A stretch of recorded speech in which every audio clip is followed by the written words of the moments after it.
Hey friends, it's a rainy day in Louisiana, so let's bake something.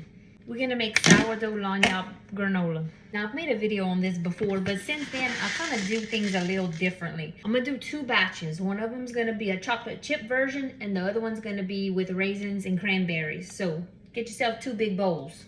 A cup of oats in each bowl. Use the old-fashioned, not the quick stuff.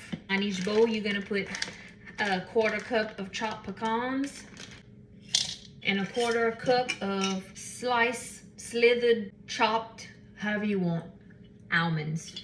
I'm gonna chop mine up.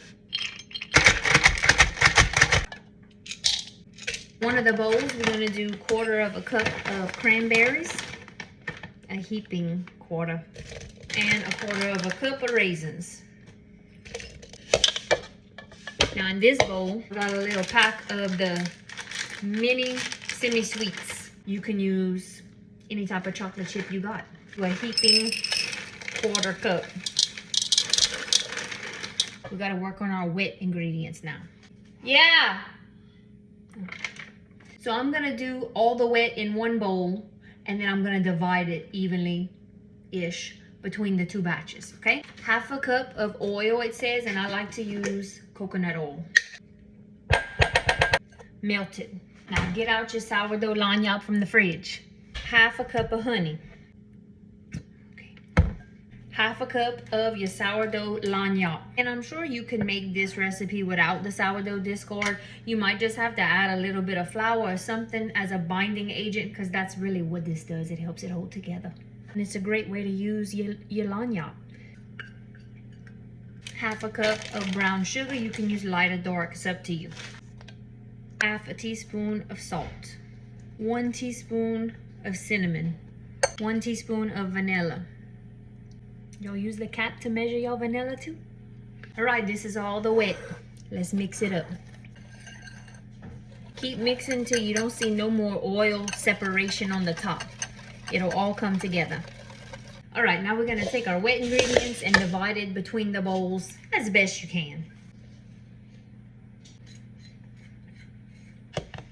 Give it a mix.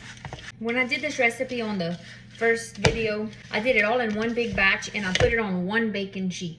So it was a thick layer. Well, it didn't get as crispy as I wanted it to. So I've been doing it in 2 batches and 2 separate baking sheets so it gets nice and thin and crispy. But if you want it more like a chewy granola bar, do it all in one pan and make it thick and then cut it into squares. Now get our pans ready. I like to use parchment paper because they won't stick and it's easy cleanup. Try and spread it as thin as you can. If there's any pieces not connected and they kind of off by themselves, they'll be the first to burn.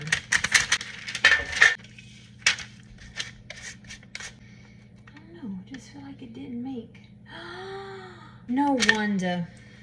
I don't even have enough. I tell you what. You know what? I'm not redoing a video. Y'all gonna see how it is in real life. So if you're not confused enough about the recipe, maybe I should type it up in the caption. I don't know at this point. Okay, in the oven at 350 for about 25 or 30 minutes.